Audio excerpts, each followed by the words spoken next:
Everyone tells you connection is everything. They warn you that going solo means you're broken, selfish, or scared. Here's what they won't tell you. The people who need constant validation, who can't sit with their own thoughts for 10 minutes, who panic when the group chat goes quiet, they're the ones leaking power every single day.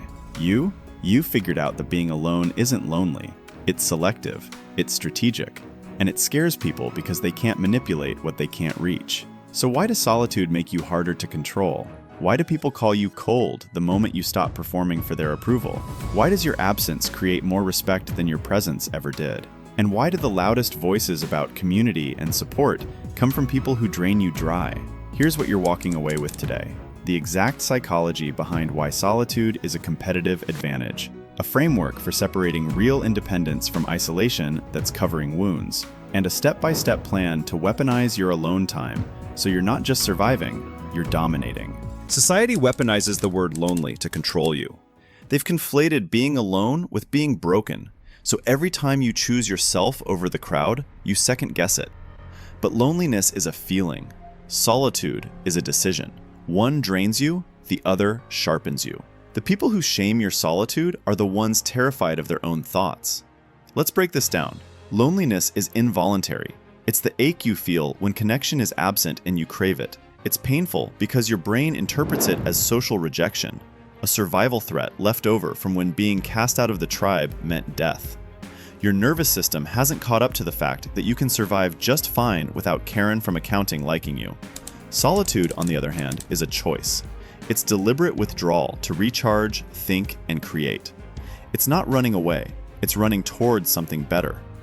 The problem is that society can't monetize your solitude. They can't sell you brunch plans, concert tickets, or the anxiety that makes you buy rounds of drinks to fit in. So they pathologize it. They tell you you're missing out. They send articles about loneliness being as deadly as smoking 15 cigarettes a day. Here's what they don't mention. Those studies measure involuntary isolation, not chosen solitude. The person who wants connection but can't find it suffers. The person who has access to connection but chooses space, that person is operating from abundance, not scarcity. And that's the difference the crowd will never understand. Most people are hardwired to chase likes, texts, and social proof because their brains are running on intermittent reinforcement. Every notification is a mini hit of dopamine, and they're hooked. You're not. When you choose solitude, you break the addiction loop. You stop outsourcing your self-worth to people who barely know you. That's not introversion, that's freedom. Here's how the trap works.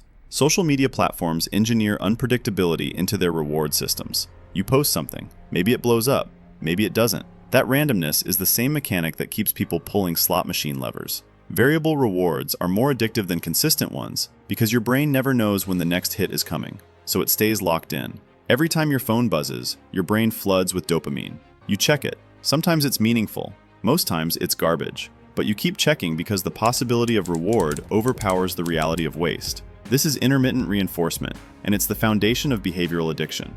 Now, when you step into solitude, you cut the supply line. You stop feeding the loop. The first few days feel uncomfortable because your brain is screaming for the dopamine drip. But once you push through, something shifts. You stop measuring your worth by external metrics. You stop performing for an audience that doesn't care about you. You realize that the validation you were chasing was never about you. It was about feeding an algorithm. The people who can't sit in silence without their phone are the ones who've lost control. You took it back. Being alone has a major advantage. While everyone else is distracted, you're building. Solitude gives you uninterrupted time to enter flow states, the zone where real mastery happens. History backs this up. Every inventor, artist, and strategist who changed the world spent massive amounts of time alone. They weren't networking at happy hour. They were obsessing in quiet. If you want to separate yourself from the pack, you need hours no one else is willing to protect. Cal Newport calls it deep work, the ability to focus without distraction on cognitively demanding tasks. It's the difference between scrolling through surface-level content and actually producing something valuable.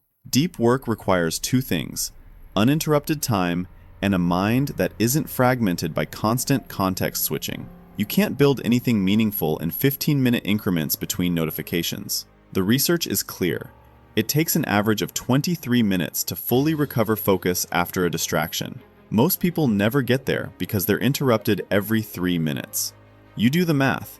They're operating at a permanent cognitive deficit. But when you choose solitude, you create windows of time where no one can touch you. No texts, no meetings, no performative socializing. Just you and the problem you're solving. That's where flow happens. Flow is the state where time disappears and output skyrockets. It's where athletes hit the zone, where writers produce their best chapters, where coders crack impossible bugs. And it only happens in solitude. The greats understood this. Tesla worked alone in his lab. Einstein took long, solitary walks. Maya Angelou rented hotel rooms with nothing but a Bible, a deck of cards, and a notepad. They weren't antisocial, they were strategic. Mastery demands isolation. If you're not protecting yours, you're not serious about winning.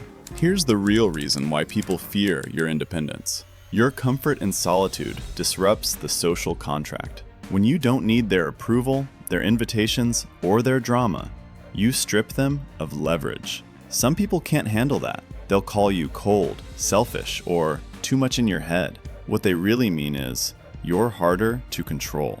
Independence is a mirror, and for people who define themselves through others, that reflection is unbearable. Here's the dynamic at play. Most social structures rely on mutual dependence. People show up to things they don't care about because they expect you to do the same. It's a transaction. I validate your choices, you validate mine. When you opt out, you break the deal. Suddenly, their need for validation is exposed. They're standing there, holding an expectation you won't meet, and it makes them uncomfortable. So they reframe your independence as a defect. You're too independent. You don't need anyone. You're going to end up alone.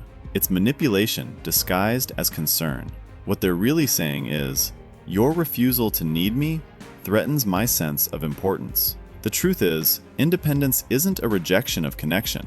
It's a refusal to accept low-quality connection as a substitute for real intimacy. You're not cold, you're selective. You're not antisocial, you're anti-waste. And the people who can't respect that are the ones who were never adding value in the first place. The strongest relationships you'll ever have are with people who respect your solitude and don't weaponize it. They understand that your ability to be whole on your own is what makes you valuable in partnership. Everyone else? They're trying to fill a void using your presence, and that's not your job. Here's where you need to audit yourself. Real solitude recharges you. Toxic isolation protects you from risk. If you're alone because you're terrified of rejection, conflict, or intimacy, that's not a superpower. That's a cage. The difference is this: loners choose solitude from strength. Avoiders hide in it out of fear. You need to know which one you are. Ask yourself these questions. When you're alone, do you feel energized or numb? Are you using the time to build something, or are you just hiding from something? Do you avoid social situations because you genuinely don't find value in them, or because you're afraid of being judged, rejected, or exposed? This distinction matters. Healthy solitude is restorative. It's the place you go to recharge so you can re-engage with life on your terms. Toxic isolation is a defense mechanism. It's the place you hide so life can't hurt you. One is strategic. The other is survival mode. If you're isolating because you've been burned, that's understandable. But it's not sustainable. You can't build a life by avoiding risk. Vulnerability is the cost of real connection. And if you've shut that door entirely, you're not protecting yourself. You're shrinking. Here's the test. If someone you respect and trust invites you into something meaningful, and your first instinct is panic, you've crossed into avoidance. If your first instinct is to evaluate whether it's worth your time and energy, you're operating from strength. The goal isn't to never connect. The goal is to connect intentionally, on your terms, with people who've earned access. If solitude has become a permanent retreat because the world feels too dangerous, you're not a loner, you're stuck. And stuck isn't freedom. Once you taste the power of solitude, low-value interactions become unbearable. You start to notice who drains you and who adds. Energy vampires thrive on availability. They text at midnight, demand free therapy, and punish boundaries. Time thieves disguise waste as friendship. Here's your filter. If someone doesn't respect your alone time, they don't respect you, period. Energy vampires operate on a simple principle. They extract more than they contribute.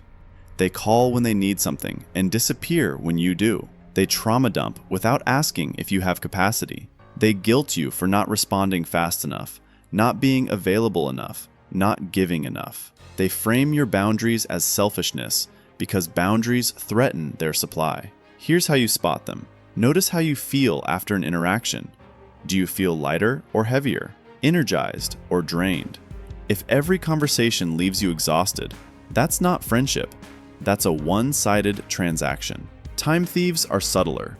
They're not malicious, but they're careless. They show up late. They cancel last minute. They want to catch up, but have nothing to say. They pull you into low-stakes hangouts that kill hours and produce nothing. They respect neither your time nor their own. Your filter is this. Does this person add momentum to my life? Or do they stall it? Do they respect my solitude? Or do they guilt me for it? Do they show up with intention? Or do they just show up? If the answer is drain, guilt, or carelessness, you're not obligated to stay. You don't owe anyone access. Friendship isn't a participation trophy. The people who belong in your life will respect your need for space because they have the same need. The ones who don't will disqualify themselves. Let them. How can you prevent solitude from turning into stagnation? You need structure, a proven framework. This is your blueprint. Morning silence before the world demands your attention, blocked time for deep work with zero interruptions, physical output to ground your energy, and intentional connection on your terms. You're not hiding from life, you're designing it. Most people let the day happen to them. You don't. Here's the framework. Step 1. Morning silence. The first hour of your day belongs to you.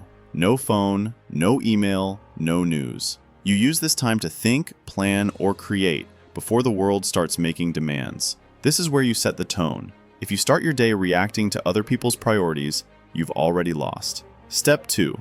Deep work blocks. Identify your highest value task and protect 2 to 4 hours of uninterrupted time to execute it. Turn off notifications, close the door. Treat this time like a non-negotiable meeting with the most important person in your life, you.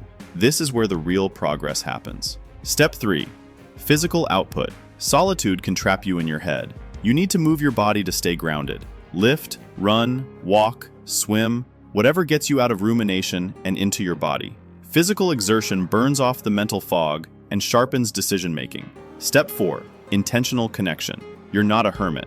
You're selective. Schedule time with the 2 or 3 people who challenge you, respect you, and add value. Connection on your terms, not theirs. No guilt, no obligation. Just intentional presence with people who've earned it. This framework keeps you from drifting into stagnation or avoidance. You're not isolating, you're optimizing. You're not running from people, you're protecting the environment where your best work happens. You don't need a tribe. You need 2 or 3 people who see you clearly and challenge you honestly. The rest is noise. Run every relationship through this test. Does this person respect my solitude, or do they guilt me for it? Do they add momentum, or do they drain it? If the answer is drain, you're not obligated to stay. Social calibration means protecting your inner circle like it's the most valuable real estate you own, because it is. Most people collect relationships like they're building a resume. They want a big friend group, a full contact list, and a wedding invite list that impresses strangers. It's quantity over quality, and it's exhausting. You're not playing that game. You're running a different test. First question, does this person respect my solitude? If they guilt you for needing space, if they take your alone time as a personal rejection, if they demand constant contact to feel secure, they fail. Real relationships don't require performance. They allow room for both presence and absence. Second question, do they add momentum or drain it? Momentum means they challenge your thinking, push you toward your goals, and respect your time. Drain means they pull you into their chaos, demand emotional labor without reciprocity, and leave you feeling depleted. Third question, do they see you clearly? Can they call you out when you're wrong without tearing you down? Do they celebrate your wins without jealousy? Do they understand your solitude isn't about them? If the answer to any of these is no, you're dealing with dead weight. Social calibration is ruthless. You're not keeping people around because of history, proximity, or guilt. You're keeping them because they earn their spot. Your inner circle is the most valuable real estate you own. Every person in it either protects your peace or threatens it. Choose accordingly. Let's see how you can turn quiet into a competitive edge. Solitude isn't passive, it's strategic. You use it to outthink, outcreate, and out-execute everyone who's busy performing their life online. While they're chasing trends, you're spotting patterns. While they're reacting, you're 3 moves ahead. This is where the superpower kicks in. You become the person who doesn't need to announce their value because the results do it for them. Here's how you weaponize it. First, you outthink the competition. While everyone else is drowning in groupthink, you're sitting in silence, questioning assumptions and running scenarios. You see the moves before they happen because you're not distracted by noise. Solitude gives you the mental bandwidth to think strategically, not reactively. Second, you outcreate them. Every hour they waste on surface-level interaction is an hour you're spending building something real. A business, a skill, a body of work. You're not posting about the grind, you're grinding. And when you finally show up with results, they'll wonder how you did it. The answer is simple. You weren't announcing it, you were doing it. Third, you out-execute them. Execution requires focus, and focus requires uninterrupted time. You've built that into your day. They haven't. So while they're starting and stopping, getting pulled into meetings and group chats, you're in flow. You're finishing projects, shipping products, solving problems. The gap between you and them widens every single day. This is the competitive edge no one talks about. Solitude isn't lonely. It's strategic isolation that creates asymmetric advantage. You're not antisocial. You're operating on a different level. And the results speak for themselves. Sometimes it's hard to be different. Still, you should never apologize for being who you are. Stop justifying your need for space. The moment you explain, you're asking permission. You don't need it. Own the identity. I'm someone who operates best with solitude. No apologies, no softening. The people who matter will respect it. The people who don't will disqualify themselves. That's not loss, that's filtration. You're not here to make everyone comfortable. You're here to build a life that doesn't need escape. Here's the shift. Most people spend years explaining their need for alone time like it's a defect that needs defending. I'm just an introvert. I need to recharge. It's not personal. Every explanation is a negotiation, and every negotiation weakens your position. You're teaching people that your boundaries are optional. Stop. You don't explain your standards to people who don't meet them. You state them and let the response tell you everything you need to know. When someone guilt trips you for canceling plans, you don't justify it. You say, I need the time for myself. I'll reach out when I'm free.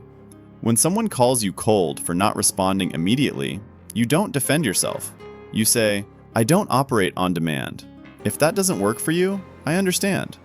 When someone demands more access than you're willing to give, you don't apologize. You say, I'm selective about how I spend my time. That's not changing. Watch what happens. The people who respect you will adjust. The people who don't will get loud, guilt you, or disappear. Let them. That's not loss. That's clarity. You're filtering for people who can handle your full identity, not a watered-down version of it. The identity shift is this. You're not someone who needs alone time sometimes. You're someone who operates best in solitude and engages with the world intentionally. That's not a flaw. That's a framework. Own it. Protect it. Build your entire life around it. Because the alternative is spending your life apologizing for being exactly who you are. And that's not freedom. That's a slow death. Society told you that being alone was a problem, but you now understand the mechanics. Loneliness is involuntary pain. Solitude is strategic power. You learned that most people are addicted to social validation through intermittent reinforcement, and you broke free from that loop. You discovered that deep work and mastery only happen in protected solitude, the same solitude that built every world changer in history. You identified the difference between healthy solitude and toxic isolation, and you ran the audit on yourself. You built your filter for energy vampires and time thieves, and you stopped tolerating people who guilt you for having standards. You installed the daily framework: morning silence, deep work blocks, physical output, and intentional connection on your terms. You calibrated your social circle and decided that 2 or 3 real ones beat 100 shallow ones. You weaponized your solitude into competitive advantage, outthinking, outcreating, and out-executing everyone distracted by performance. And you made the identity shift. No more explanations, no more apologies, just ownership. You don't chase chaos. You choose peace, standards, and momentum. Here's your challenge.